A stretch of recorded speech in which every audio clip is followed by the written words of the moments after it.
Part 6. The Controversy and the Modern Response. The introduction of the Novus Ordo Mass in 1970 did not eradicate the Tridentine Missal, but it relegated it to obscurity. For decades, the TLM survived largely on the fringes, preserved by dedicated traditionalist communities. The relationship between the two forms remained one of uneasy truce, often resulting in local conflict between bishops, priests, and faithful. A pivotal moment occurred in 2007, when Pope Benedict XVI issued the Motu Proprio Summorum Pontificum, recognizing the spiritual enrichment offered by the ancient rite and seeking to reconcile the liturgical traditions.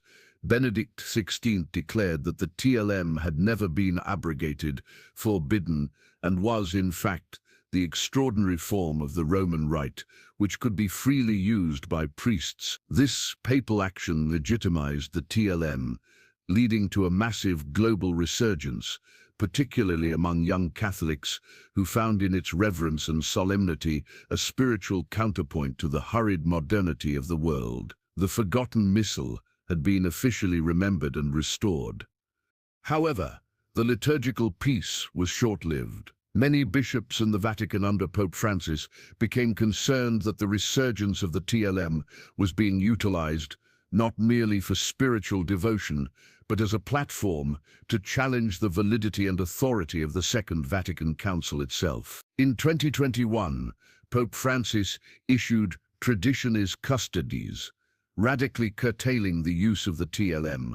The core message was that the Novus Ordo is the unique expression of the Roman Rite, effectively reversing Benedict's allowance for its free use. Priests now require special permission from their bishops to celebrate the TLM, and its use is highly restricted, often confined to non-parish settings.